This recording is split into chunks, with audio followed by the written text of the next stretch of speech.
back to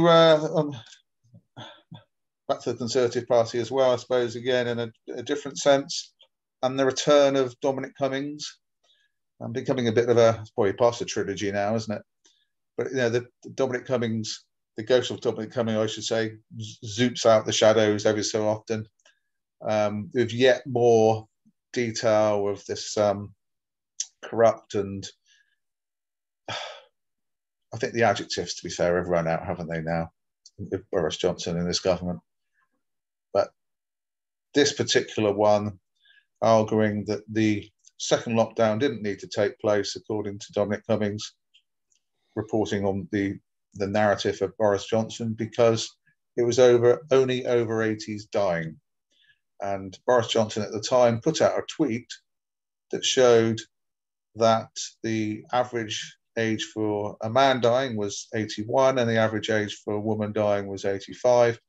And that in both cases, he was arguing they were actually above the average for life expectancy for both sexes. And I believe he put out also something along the lines of get COVID, die older. Yeah, live longer. Live longer. COVID, longer. I'm not sure they were tweets. I think these were WhatsApp messages, weren't they? WhatsApp. I'm sorry. Yeah. Within a group of yes. people working in government. Yes. So yeah. So I mean, obviously, misunderstanding how some of that data and statistics work. The scientists have said since then, scientists have said very clearly, it's estimated that the average number of years of life that is taken from people dying of COVID in this country is 10 years. That's the average per person, per death, years of life lost. That's what the scientists have reported. Yes. Far from this idea that, the government want to paint a picture that almost all the people dying at the very end of their lives have comorbidities and are about to die anyway. So no great loss. That's sort of a message they want to put out. And that's certainly what Johnson seems to have been suggesting when he was saying, it's only the over 80s, only the elderly dying. I'm not going to close the economy just for them to save their lives. Just sickening. And totally misunderstanding the facts that the scientists are saying. But just appalling, isn't it? That once again, and this comes on the back of Cummings previously revealing to the Times way back when he still worked in, I think when he still worked in government, that the approach was, get the economy back up and running as soon as possible. If some old people die, so be it. Do you remember that was reported in the Times, a year plus ago? Then, a month or so, 6 weeks ago, him disclosing some of the WhatsApp messages that included, obviously, Hancock at the start of the pandemic describing Johnson describing Hancock as effing hopeless. And then, but the huge one, which, as we discussed at the time, was not really covered by the media, was this image of the whiteboard at 10 Downing Street in Johnson's office with the question, who do we not save? Who do we allow to die, in other words? And we have our answer, as I've said before. That's just shocking. So again, this again backs up that narrative for which Cummings has provided evidence that Johnson doesn't care about elderly people dying. The economically unproductive, the ones that the Tories see as a burden on the state, that cost money rather than bring money into the exchequer, despite a lifetime of working and contributing to the economy and everything that people have given to their countries in their various roles over their lives. The Tories don't give a stuff about that.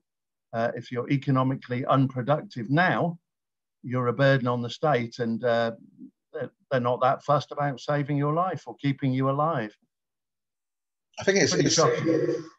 I mean, we'd probably need to get a psychiatrist or a psychologist on here to help us to understand, perhaps, or at least partially understand some of the behaviour patterns that go on within this present government, or the government, to be fair, going back to 2010 and before that. But it is interesting. I find that Dominic Cummings' pronouncements have enabled us to understand that actually this isn't necessarily some evil plan. Unless Dominic Cummings is in himself a stooge in order to present a viewpoint to provide us with misinformation. But I thought very interesting about his discussion about the Queen and how Boris Johnson, at the time in which the COVID epidemic began, he hadn't even considered that he wouldn't be able to go and see the Queen each week. And it was only when Dominic Cummings pointed out to him that because he'd had COVID, that he could, or before he had COVID, or around that time, that he could give the Queen COVID, who was in her 90s, and she could die. And he hadn't thought of it. Now, what level of sociopathy or psychopathy do you have to reach where you don't think about visiting an old person or an elderly person and the consequences of the COVID, bearing in mind that he was standing at the podium along with his ministers every day, from Monday to Friday, telling the country how to behave, answering questions from the media, and yet he wasn't even considering his own behaviour of visiting an elderly person.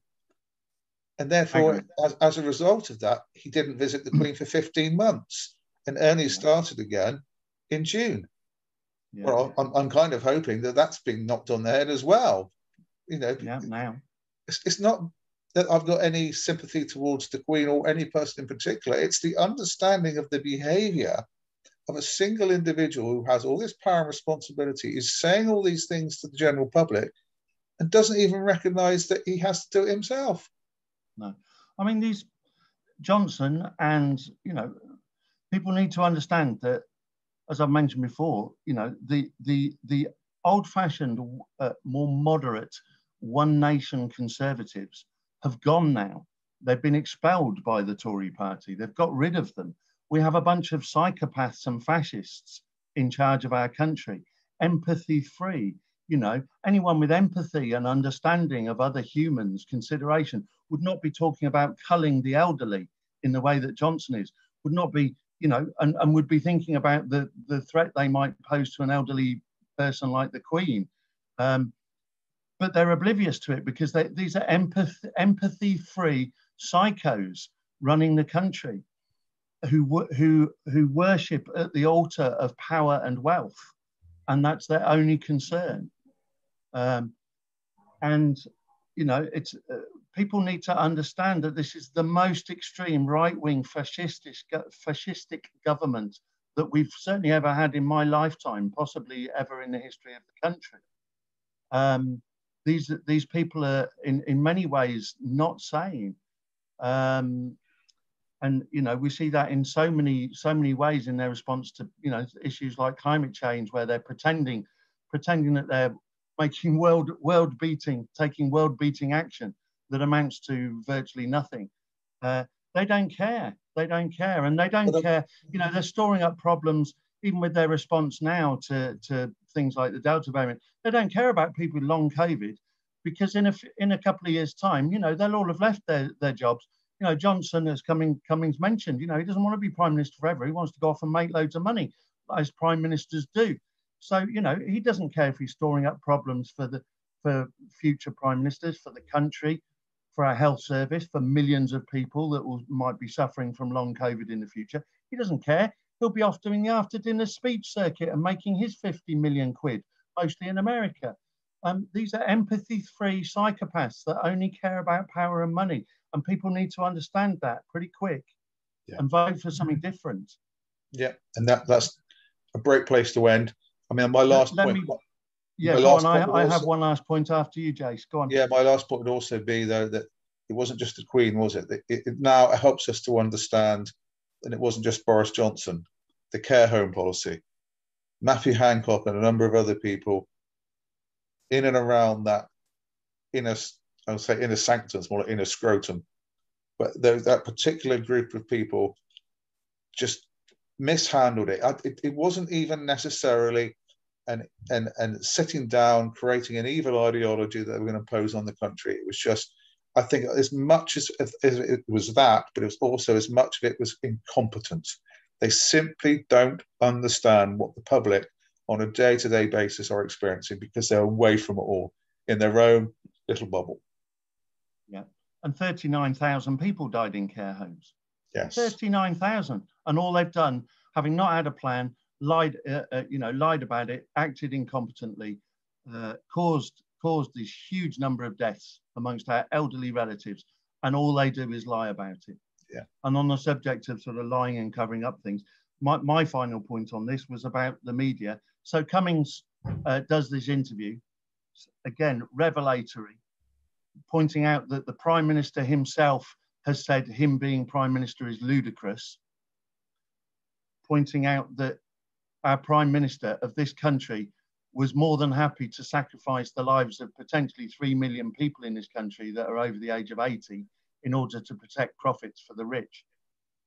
And after that incredible revelation, which again, like I said, when we've discussed these things before, if it was a Labour government, that would be all over the front page of every newspaper, top of the news on every TV channel, and massive calls for the whole government to resign.